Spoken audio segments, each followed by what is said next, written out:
افغانستان راشن بشي زرغون بشي وطن افغانستان وزرو کې مې کړه دې جانان افغانستان.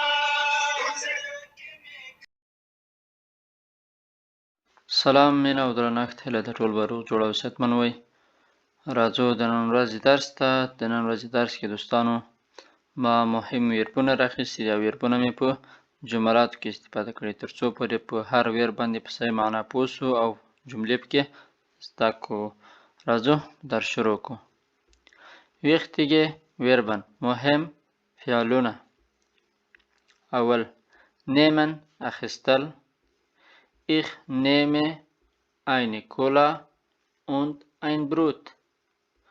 زه اخلم یوه کولا او یوه ډوډۍ. بروت ډوډۍ ته وایي.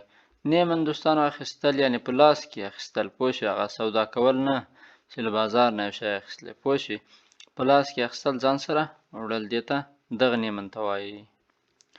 میوګن خوښېدل یا خوښول. Ich mag kein Nudeln. زما مکروني نه خوښېږي. دریم ویرب glauben باور کول.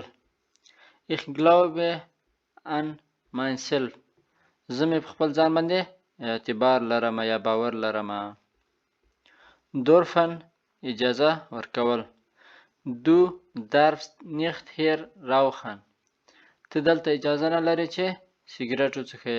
rauchen سګرټ څښول. پنځم ویرب zeigen ښودل. zeigst du mir دا ماته وښیه wie das geht چې دا څنګه کیږي. zeigst du mir ماته دا وښیه wie das geht چې دا څنګه کیږي. ښه شپږم ویرب bringen راوړل.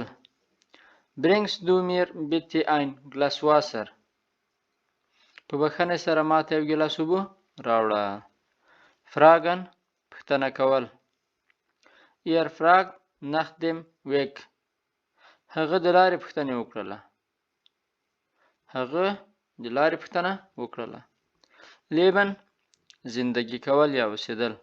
wo lebst du ته چیرته اوسېږې یا چیرته زندگی کوې. نهم ویرب fahren ډریوري کول. wohin fahren wir am Wochenende. موږ د هفتې په اخره کې چیرته ځو. دلته به دوستانو داسې نه معنا کوئ چې موږ د هفتې په اخره کې چیرته ډریوري کوو، ځکه دلته لپاره نه هدف په دغه جمله کې تلل دي، یعنې موږ د هفتې په اخره کې کوم ځای ته ځو. دا په هغه وخت کې fahren استفاده کوو چې کله موټر کې ځو، خو کله چې په پښو باندې ځو بیا gehen استفاده کوو. بیا داسې وایو wohin gehen wir am Wochenende. موږ د هفتې په اخره کې چیرته ځو. کله چې په پښو ځو بیا gehen استفاده کوو، کله چې په موټر کې ځو بیا fahren استفاده کوو، او کله چې په تایره کې ځو بیا fliegen استفاده کوو. ښه لسم ویب stellen.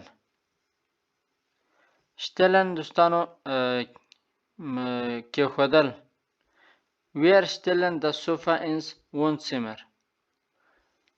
دغه صوفا یا کاوچ دلته چا ایښی ده په د اوسېدلو په اطاق کې. wir stellen das Sofa ins Wohnzimmer.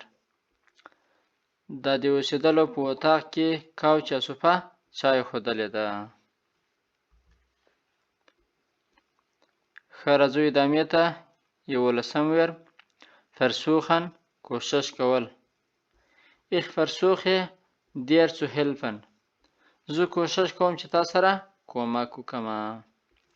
spielen بازی کول یا لوبه کول. wir spielen cricket. مونږه کرکټ لوبه کوو. folgen تعقیب کول.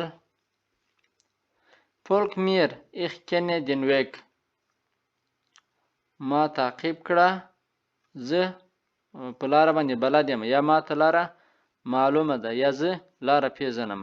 folg mir ما تعقیب که. ich kenne den Weg زه لاره پیژنم یا لاره ما ته معلومه ده. brauchen ضرورت geht einkaufen هغه سودا ته ځي brauchst du etwas آیا څه ته ضرورت لرې